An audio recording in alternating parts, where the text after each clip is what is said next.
咋回事啊，阿俊？小姑，方才阿正来敲门，说红薯地那边出事了，让阿俊去喊村长，我们现在也过去帮忙。他老爷的，难不成是有人偷红薯？娘，表姐，咱们锁好门追上去。好。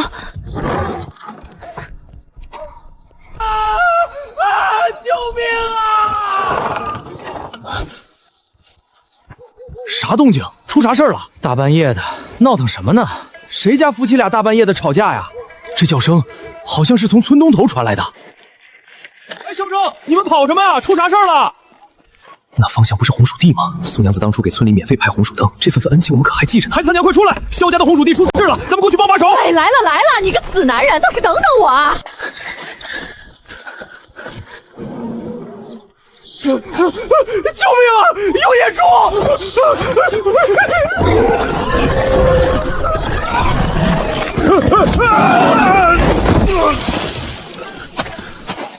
竟是他！比起那晚的野猪王，这三头差得远，可搁在寻常人面前，依旧足以要命。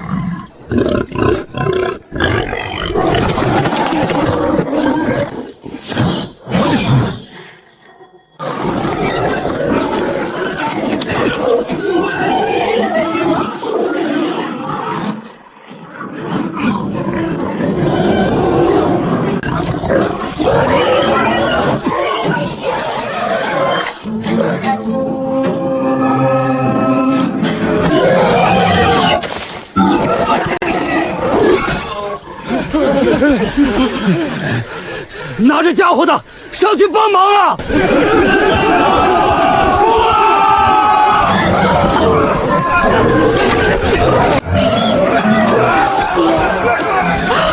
阿正，大哥，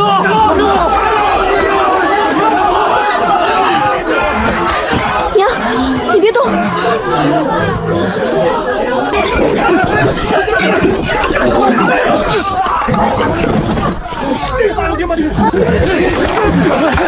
让我来！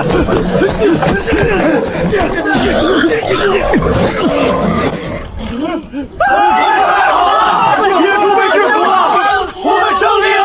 安静，小郑，你可知道发生了什么事？刚才是谁发出的惨叫声啊？我知道是沈东，你们干啥？你们沈东大半夜干嘛了？没瞧见我儿都这样了吗？我家多少？你家沈东为什么会被野猪攻击？许是他夜里出门闲逛，正好倒霉撞见了下山的野猪。不对，村长，你们看这里，我家红薯被罚了，真是作孽呀！这是扯了多少红薯啊？你们瞧瞧，弄得满地都是！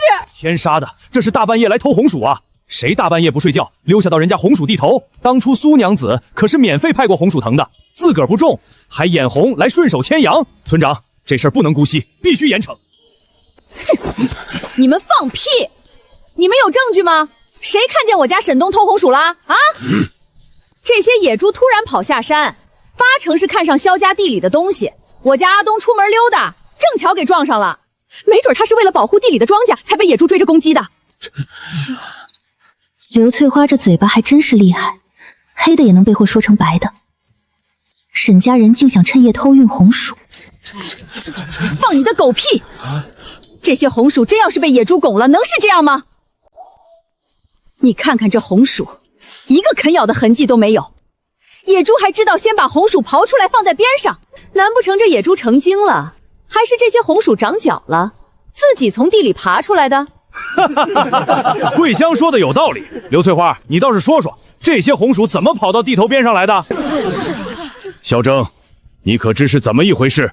村长，你们也知道，我从山里抱了一只赤狐回来，方才它忽然有些躁动，我们察觉不对，就跟着出来看了看，然后我们就听到红薯地那边传来惨叫声，我们担心出了事，这才叫阿俊去通知你。我们夫妻俩就先赶了过来，没想一来就瞧见沈东被3头野猪追着跑，我们还没来得及出手，后面的事大家也清楚。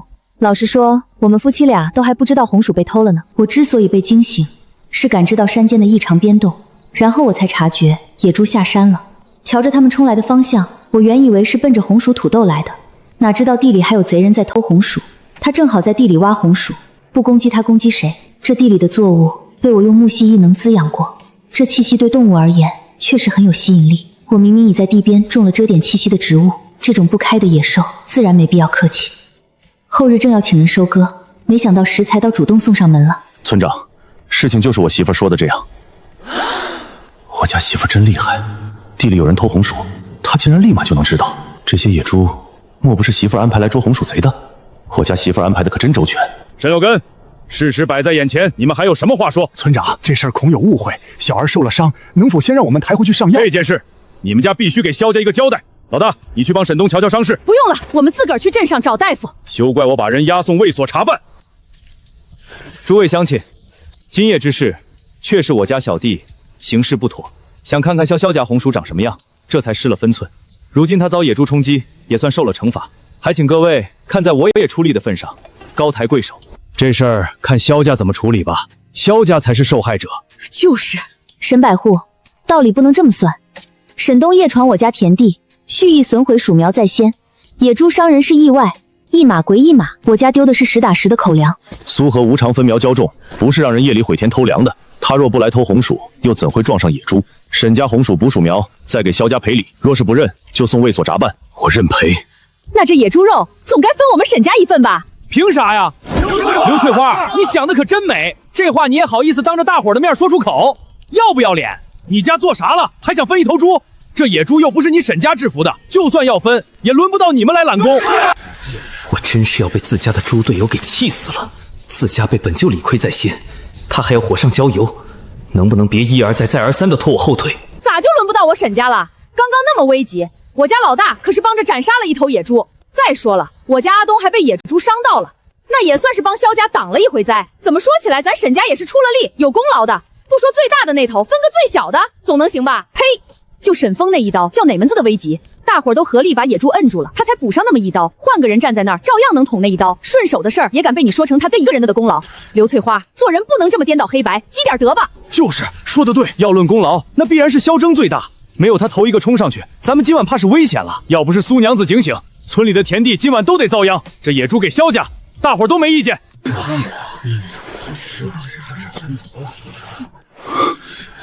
征哥，你去表个态，咱们家就留那头最大的，剩下2头交给村长，分给村里人。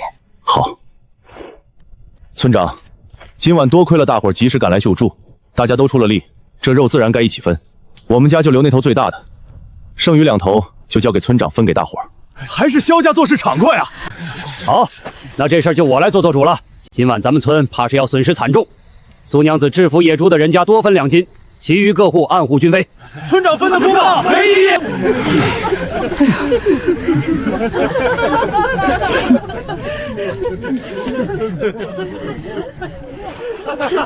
凭什么？凭什么？娘，你能不能少说几句？你是不是非得把全村人都得罪干净了才痛快？你快把嘴给我闭上，别再给阿峰惹麻烦了。这日子越过越有盼头了，萧征这媳妇儿娶得好啊！好了，咱们趁热打铁，赶紧把野猪处理了，别招惹来其他野兽。对对对，村长说的对。张屠夫，你还不赶紧回去取家伙？哎，我马上去。来几个人，把野猪先抬到村坝子去。小郑，你们家那头野猪是一并在村坝子里处理，还是你们自己抬回去弄？村长，就劳烦张屠夫一并处理了吧，省得来回折腾。猪血猪杂那些我们就不拿回去了，留着做杀猪菜，也给大伙添个热乎菜，也当一起庆贺庆贺这场丰收。不愧是苏娘子，就是大气。这么多年，我还是头一回在村坝上处理3头大野猪。瞧瞧，这野猪个个都膘肥体壮，这阵仗着实看得人手痒啊！好了好了，大伙儿先回去睡觉，明早起来再过来分肉，跑不了。你看那孩子困成那样了还不走，跟他娘一个模子，都是个馋嘴的。快回去睡觉，明早天亮要再来吃杀猪菜。咱们干嘛要分2头野猪出去啊？其实1头野猪也够了。这可是实实在在的野猪肉啊，白花花的，膘厚油足，搁谁身上能不心疼？村里有规矩，谁猎杀的就算谁的。这3头野猪，怎么说我家老大也斩杀了2头，就算拿走2头，也没人有资格说什么。娘，咱们有1头野猪就够了，想吃野味，让红温或大黑去山里弄回来便是，没必要跟村里人争这口肉。再者，我们明日就要起收红薯土豆了，高产量一出来，怕是又要引来一波红眼。我懂，无非就是吃人嘴软，拿人手软嘛。对，成了咱家的情，少些红眼闲话，划得来。老大，你带着阿和和妹妹们先回去歇着，这里有我跟阿俊，满粮满银就够了。等把野猪肉处理好了，我们就抬回来。都过半夜了，夜里风凉，阿和身子单薄，可不能吹多了。好。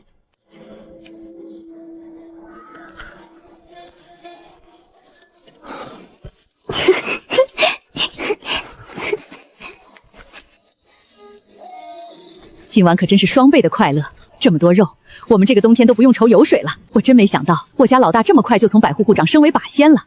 这样的升职速度，怕是营里的独一个吧？这么重要的事情，他竟然也能忘。要不是眼下正高兴着，我高低得给他2铲子。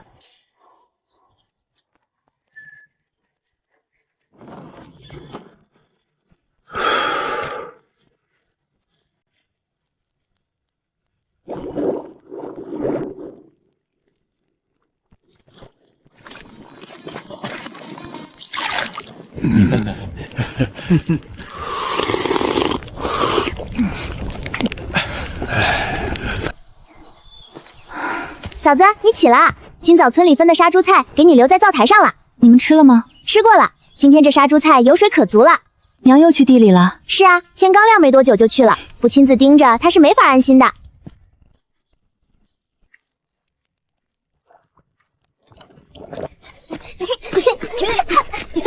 又能撑过一个寒冬了。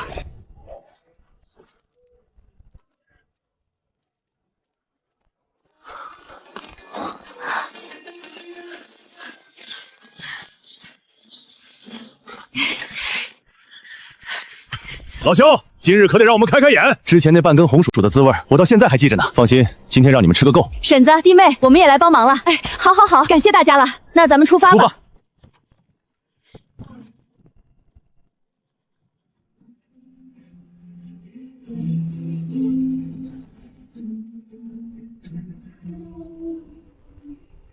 苏娘子，大伙都是自发过来的，都说想帮你家把这红薯土豆收了。前段时日你免费分发红薯藤，大伙心里都记着。咱们日子紧吧，也拿不出什么银钱，所以大家就合计着来地里干活，用这把力气来还。这世道从来不缺冷漠与算计，可也从不缺这样朴素的良善。你与我一粒种，我还你一把力。他只是在等一个落地生根的机会。咱庄户人家最多的就是一把力气，搭把手点活就能收这1冬的粮食，这买卖划算。那今日就劳烦大伙了。完工后每家5斤红薯，5斤土豆。有马队过来了。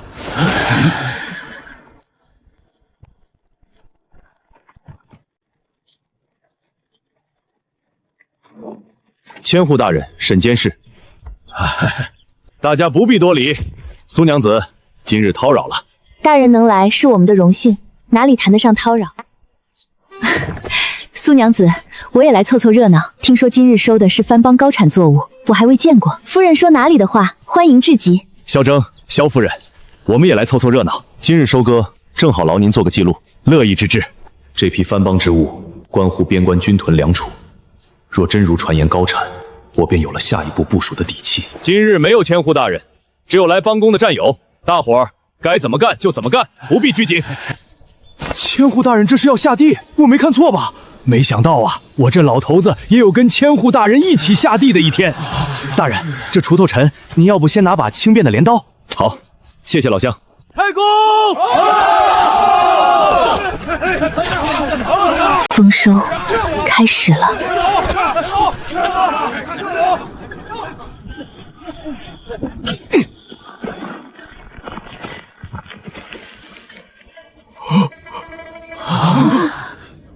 哎呦我的老天爷！红薯竟长这样的吗？哦呦，一株就有这么多，这得有10几个了吧！我的娘呀，这番邦之物竟长得这般大，一株的果实都这么多，那这30亩地，赶紧的，咱们快点挖完算一算。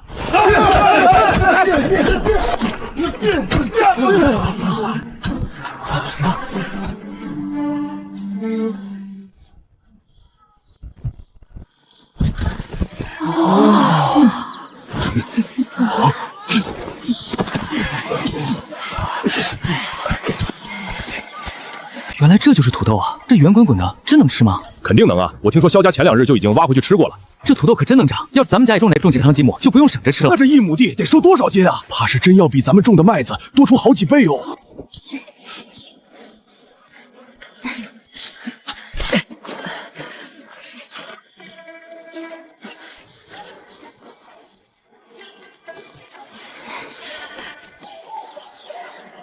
弟妹，我今日真是开了眼了，你运气实在太好了，随手在胡商那里就买到这么高产的作物。确实是运气好，看来是咱们边关的土地适合种植。才不是呢，苏荷姐，这样的新作物换做旁人未必能种得这么好。春香妹子说的对，换做我根本不会花心思去琢磨这种新作物。没错，总归还是弟妹你厉害。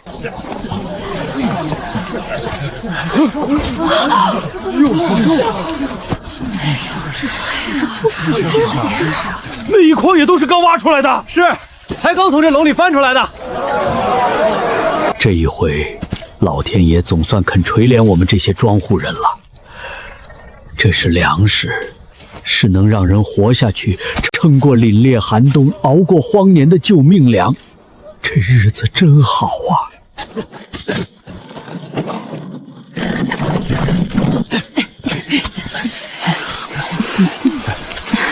趁着今日人多，一鼓作气把60亩地全部收完。今日没见到结果，我回去也坐不住。一个上午看下来，还没到最后结算，也足够让我激动了。去给旁边的乡亲们也分一点吧，等收工的时候给大伙儿再多装红薯土豆便是。前晚沈东挖那点红薯，竟赔了萧家2000银子，200铜板够割几斤肉了，真是肉疼。不会吧，这玩意儿真能种出高产量的粮食？红薯没捞着，还倒贴200文，我倒要看看萧家这片地究竟能收多少。幸亏当初跟着苏娘子种了，这下好了，今年冬天不愁了，家里一老人孩子都有口粮了。可不是，那红薯藤还是苏娘子免费发的，我们没出1文钱，就换来了这一栋的脚口，这辈子都没占过这么大的便宜。说的是，苏娘子这份恩情得记一辈子呀。村里都种了红薯藤苗，这就意味着今这个寒冬，旁人家家户户都有了储粮，那我们家这个冬天该怎么过？真是出装筐去。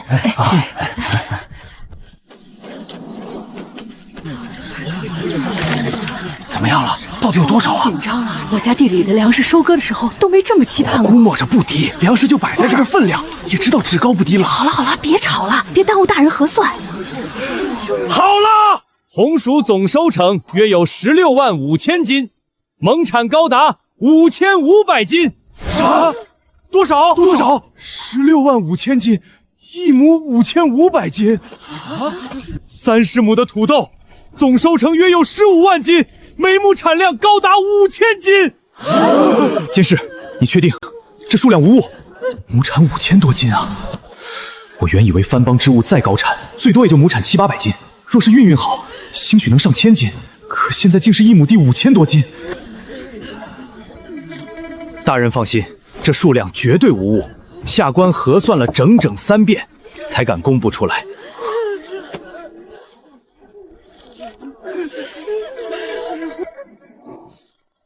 好，太好了！这片贫瘠的土地，终于迎来了希望。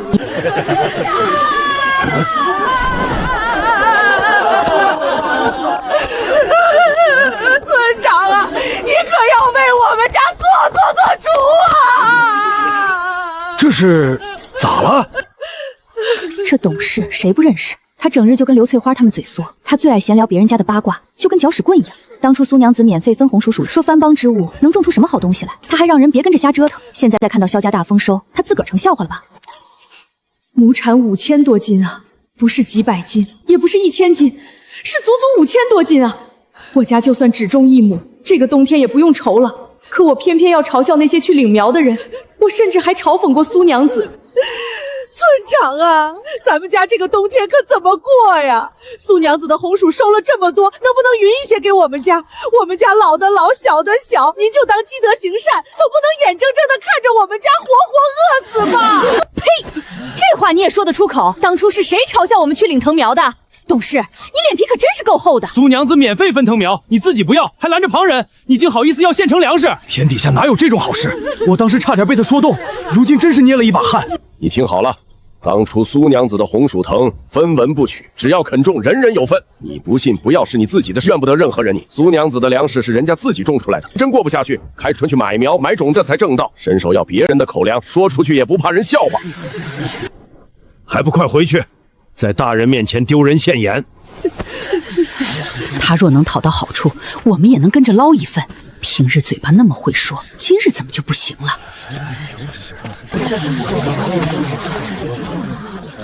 村长，千户大人，我有几句话想跟大伙说一声。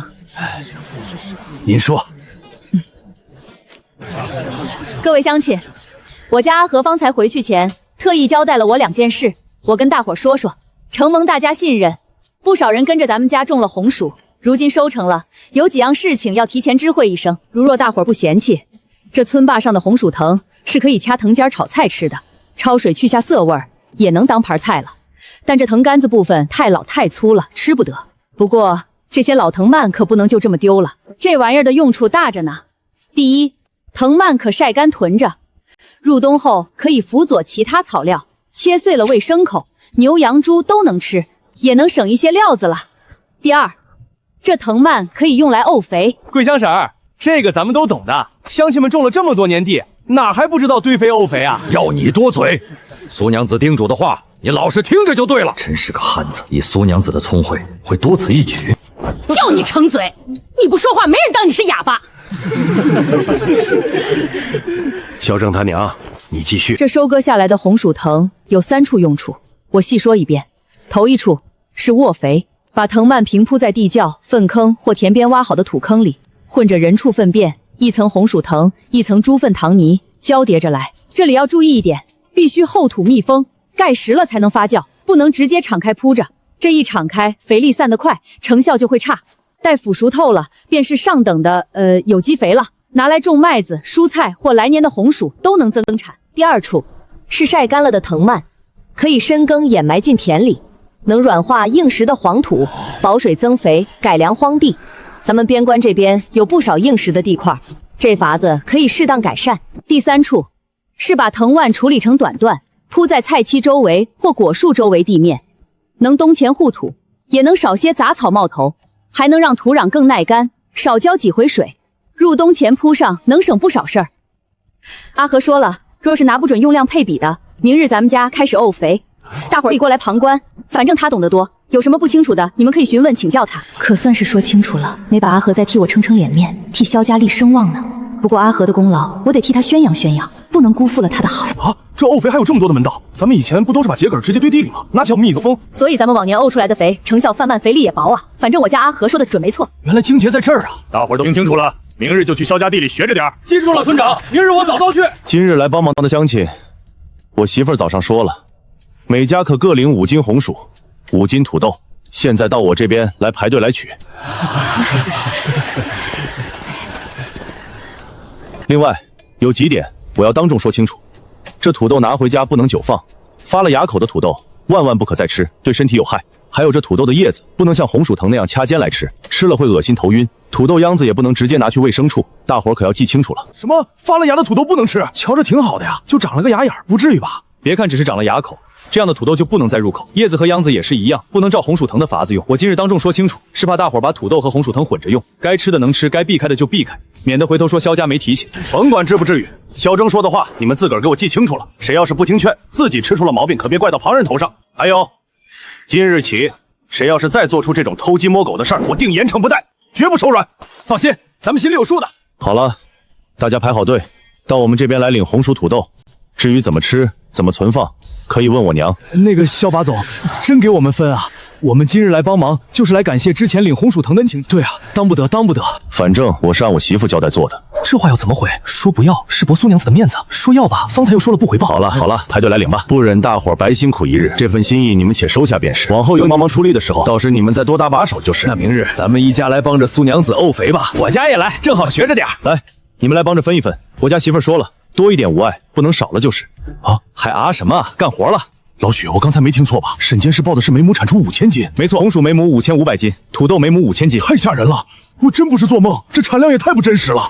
别说老陆回不过神来，我现在都还有一些恍惚呢。我家就是乡下种地的，这么多年还是头回听到亩产5000斤的粮食，实在太惊人了。这产量怕是放眼整个大境也是独一份吧？还用说，肯定的。要是大境能有这么高产的粮食，咱们魏蜀的伙食还会缩减。萧征那小子，怕是上辈子落烧香了吧？竟让他娶到个这么能干的媳妇儿，瞧把他能耐的。可不是嘛，当初苏娘子说他会种地，没想到他种地的本事竟这么大。这么高产的粮食，千户大人怕是会往上报，就不知道之后会是个什么情形了。放心在，咱们营地的军队会缺了这口粮的，有大人在，也是这边关，肯定不会收手粮食了。你们说，这苏娘子长得也不错，气质比沈峰家那位更是出众。当初在校场上，为啥大家都没选他，反而让他落了后？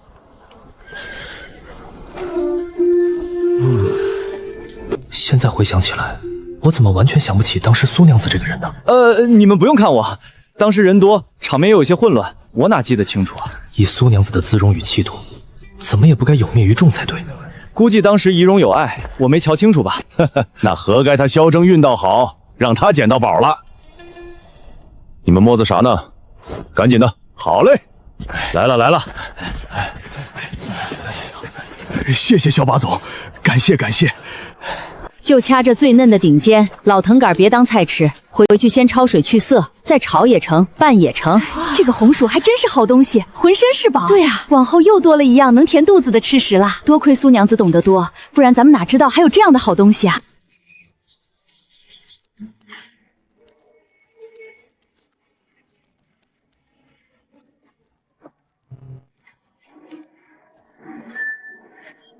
焦家5口加上梨花6人，王家老小加上几个孩子，足有15人，还有来帮忙的陆大川、许成义等几位百户及他们的家眷，共有12人。领川夫妇肯定不能落下，还有4神的婶生监视。这么算下来，那今晚要准备的菜品分量也充足才行。好在昨日分了1头野猪，肉足膘厚，还有大黑送来的4只野鸡，也举多了野菜干。这新收的纸药也都能用。今日的重头是刚从地里收回来的土豆与红薯。便是军汉们再能吃上，不够点饱肚子了。菜品可以不求繁杂，但分量必须足，味道必须到位。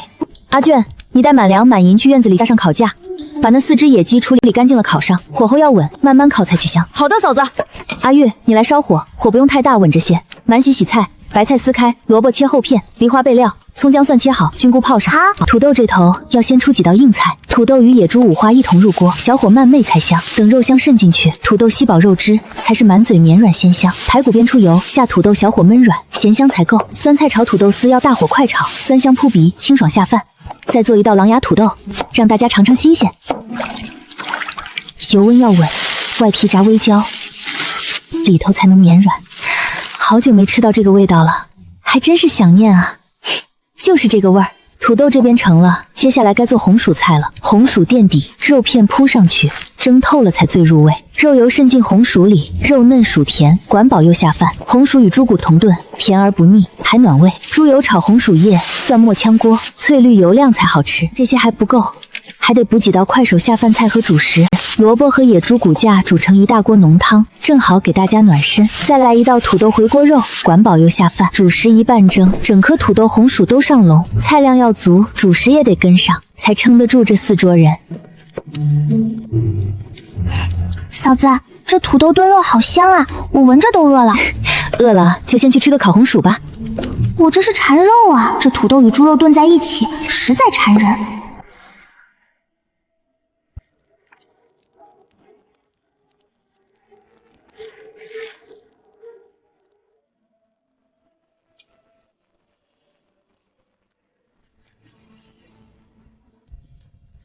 阿俊，去把咱们之前酿的果酒坛子搬出来，竹杯子多备几个，一桌至少留够10个。得嘞。阿月，你去杂物间挑几个小罐子，挑几只好看的绒花和通草花，插进罐子里，再放洗净的小石子压住，添个颜色。这头花式还能这样用呢，又是开眼界的一天。好，我马上去。你们今日做的面点呢？挑几个装小篮子里，摆上桌。咱们家做什么营生，总得让大伙知晓下。有的，今日做的是荷花酥和蛋黄酥，不过量不多。没事，你拿几个小盘子，每桌都混合着放几个，或者你把蛋黄酥对半切开。明白了。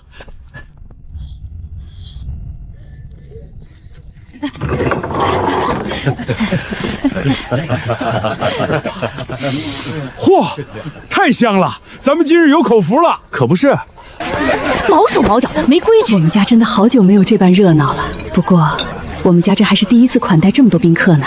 快快快，大家都进来坐。夫人、婶子、嫂子们，盆水都备好了，这边来。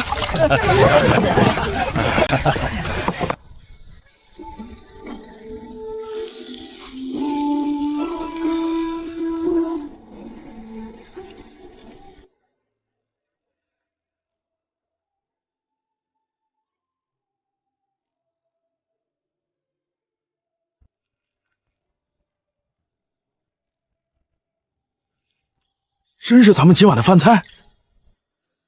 老肖，弟妹长得也太丰盛了吧？这已经不叫丰盛了，是奢侈。你们就放心吃吧，今晚不吃撑喽，不许走。前晚半夜从山里闯下来3头野猪，我跟我媳妇儿阻拦的及时，没造成任何损害。按村里的规矩，按工分配，我家分到了1头野猪，所以你们放宽心，吃不卡我家的。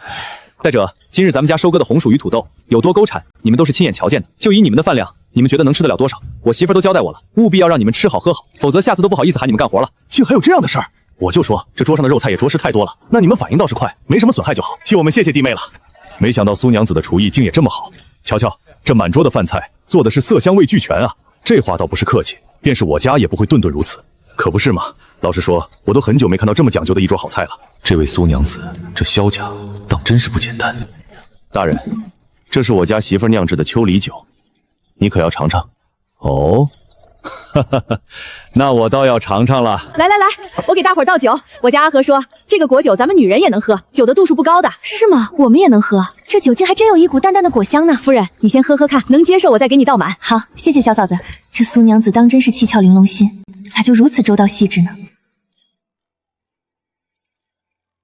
大家辛苦了，饭菜简陋，都是自家地里的出产，大伙可别客气，多吃点啊。弟妹，你这话才客气了呢，那咱们平日里吃的算什么？好了好了，都别客气了，动筷子吧。快吃快吃，这个土豆炖肉太香了。对，就是这个红薯味道，我惦记好久了，可算是吃到了。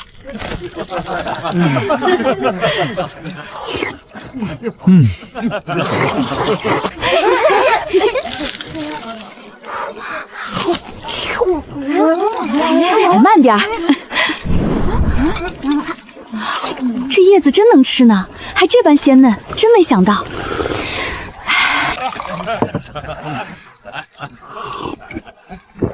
好肉好酒，当真痛快。可不是嘛，常年戍守边关，日日粗粮寡酒不说，时时还此刻这般安安稳稳，有肉有酒，只管放开肚皮吃喝，不必紧紧提防，着实太难得了。大人说的是，今日这般光景，便是神仙日子也不换。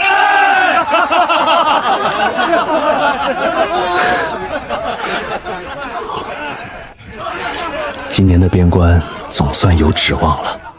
又过3家。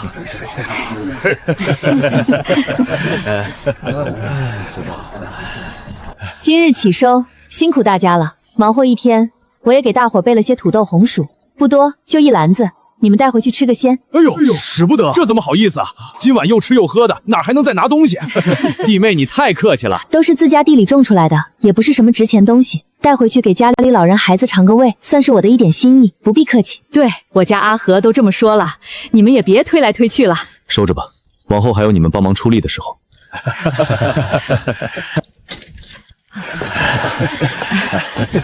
多谢了。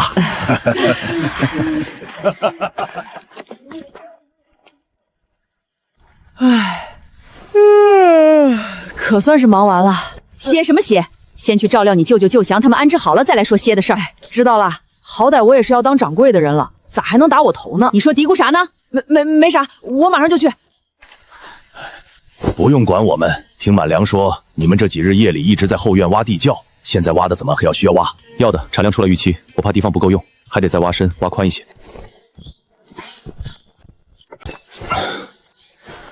我多做点，他们也能少点辛苦。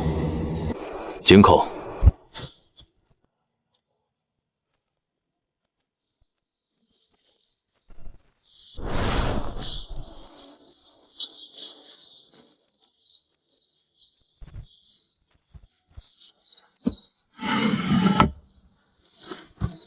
这宁可多挖空着，也不能到时候装不下，让外面的红薯土豆烂掉，浪放废了。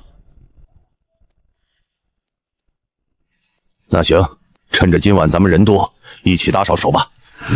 外祖父，您今日也辛苦了一整日。好了，都是一家人，说什么辛苦不辛苦的话？早些干完，大伙儿都能早些休息，有什么不好的？反正回屋也是躺着，那就一口气多干点活，也不枉今晚那桌子的饭菜了。就是阿正，咱们难得来这么一趟，人都齐整，搭把手，很快就做完了。成，我们也去搭把手。那就麻烦大家了。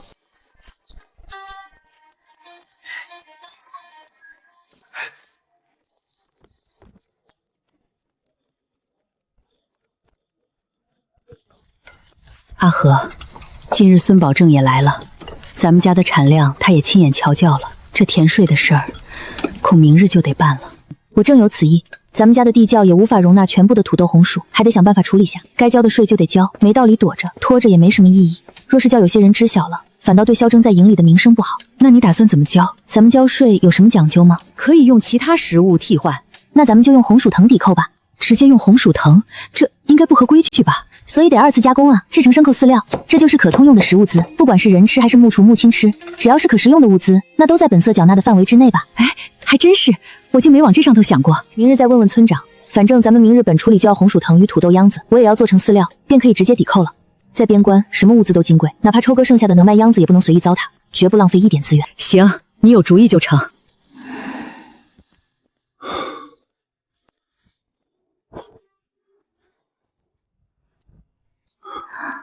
我惊着你了。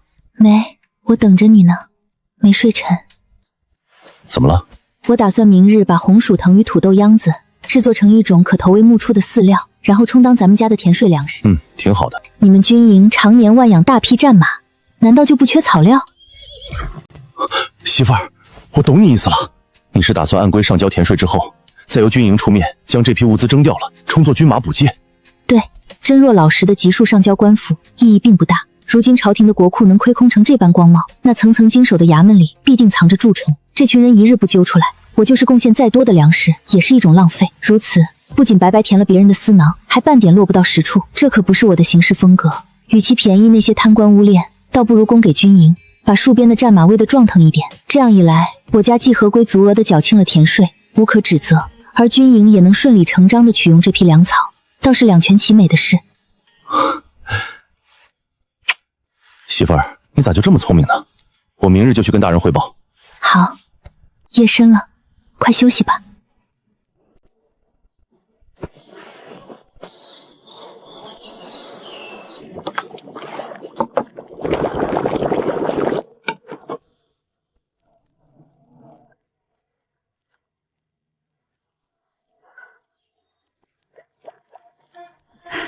桂香，早饭做啥？我们来搭把手。对啊，小姑，这么多人吃饭呢，咱们帮着点儿也能快一些。行，都来搭把手吧，我还省事儿了。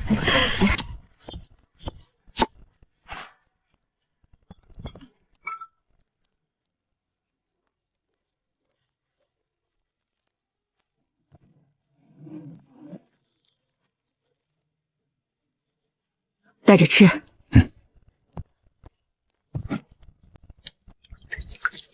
少放点儿，姐这油炸还能炒下一锅，别铲到盆里去啊！菜里的油水够多了。哎呦，小姑，鸡蛋磕2个就差不多了。谁家做个菜要打4个鸡蛋啊？太奢侈了。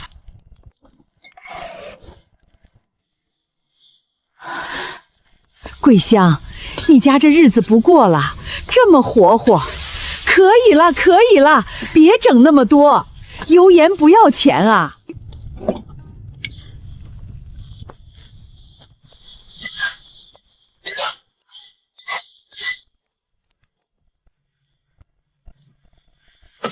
原来当初的我也是这样心疼，他只是想让一家人吃得好一点。又放多了。阿和也说过，我做饭越来越好了。别说，这样炒出来的菜就是香。阿和也是夸我厨艺越来越好了呢。我是不是被儿媳妇给套路了？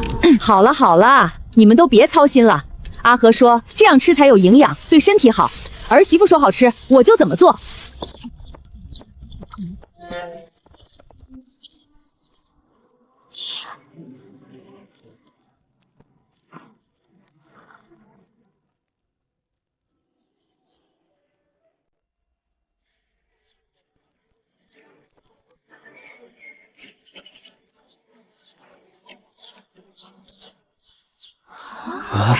快吃吧，别客气，都是些家常东西。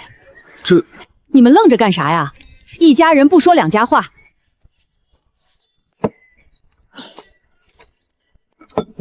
赶紧吃，吃完还有活要干呢。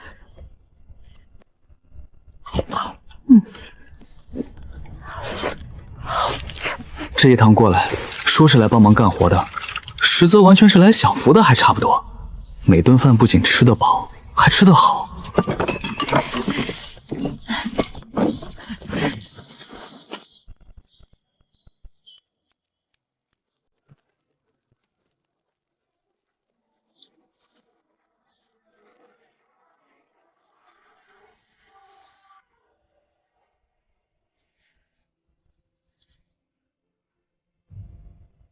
这些藤蔓秧子要分为2种处理方式，一是养地，其中1/3的量用来切碎后铺在自家的田地里；二是做饲料，一部分抵扣即将上缴的田税，另一部分留在家里，预备着寒冬时节喂养牲畜。必须现在就提前做好准备。给地里施肥不难，真正费事的是饲料的制作。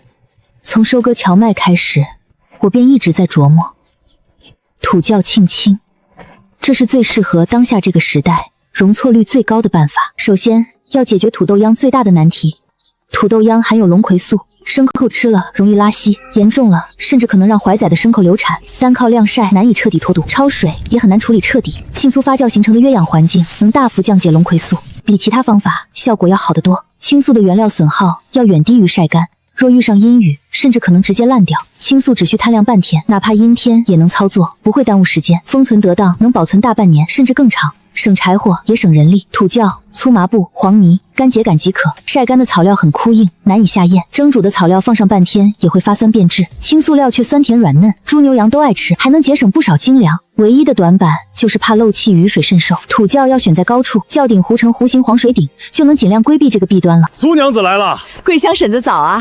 今日咱们该做些什么呀？有劳各位乡亲了。今日忙完，我再给大家分红薯。不用，就顺手搭把手的事儿。苏娘子，你真是太客气了。那是沈监事吧？好像是，昨日来过的。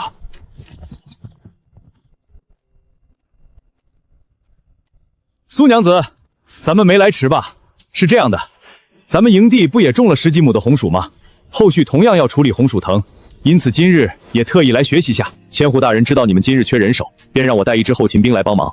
这些兄弟专门负责军团田种植与运输，身手虽比不得上阵将士，却个个有一把子力气，脏活累活都干的。有什么要做的，你看着。多谢千户大人挂心了。好，那我就不客气了。苏娘子只管使唤，不必见外。第一组负责处理藤蔓，发黑霉烂、带厚泥、干枯老化的秧根都要剔出去，按红薯藤2份、土豆秧1份的比例拌匀，稀释土豆秧里的龙曲素，降低牲畜中毒风险。接着平铺晒场晾半日，手握成团，松手轻散，指缝不滴水，然后用铡刀切成2至3寸短段，切短才方便压实排空气。最后掺入总量1成的正常发酵，避免整窖发臭。这活磨手必须轮换着来。第二组负责搬运，将切好的藤蔓段运到指定地点，一部分运到田边，准备铺进地里沤肥；另一部分运到萧家院子的侧后方，也就是大棚旁边的山坡处。从我开始琢磨这事儿时，便已经让工人着手挖了。这些土窖专门用来做饲料。第三组负责挖窖与封窖，王家几个有经验的男丁带着几名后勤兵，在低洼处挖深空，夯实底部夯实后再铺设干草，准备用来储存发酵好的饲料。第四组负责后勤，几位嫂子烧水送干粮，也照看村坝边的大锅。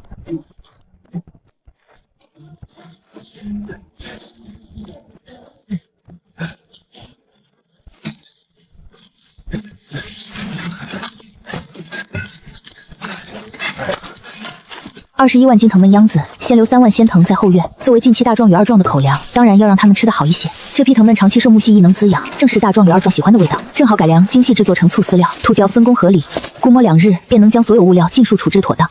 25人组成还田班队，专攻土地改良工序，剩余20多人组成青瓷班队，同步制作饲料。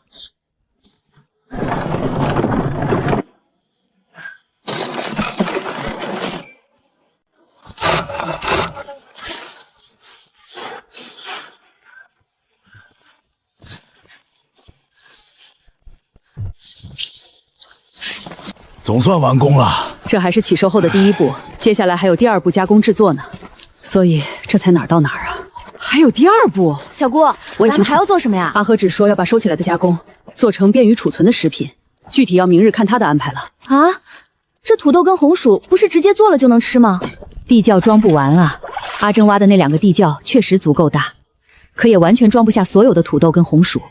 为了能储存的更久，自然要把它们做成更方便保存的方式。听阿和说要做成什么红薯粉、土豆粉啥的，明日你们都跟着学着点儿，学会了以后自家也能做。原来如此，阿和懂得可真多。就是，我活了这么多年，也没见过哪种作物能整出这么多花样的。可不是，阿和是我见过最厉害的女子。这土豆跟红薯还真是好东西啊，花样多，味道也好，比咱们平时吃的糙米强多了，香甜又绵软，孩子大人都爱吃。姐，那明年咱们家能跟着种土豆吗？应该可以。阿和说了，地窖里的红薯跟土豆是留作明年大量扩种用的。真的？那可挺好，明年咱家也种它几十亩。就你种的那几亩地，来年还不知道能不能收成呢。爹，我这不想着跟姐家学学吗？学什么学？该你种的时候，阿和自然会告诉你。少打。是。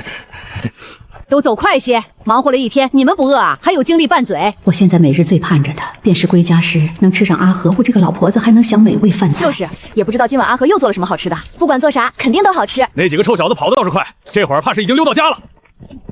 你们吃的啥啊？炸薯条，表婶做的，可好吃啦！大家辛苦了，快洗手吃饭吧。白日地里的活帮不上，只能夏英回家后尽量多做点事了。好，赶紧洗手吃饭。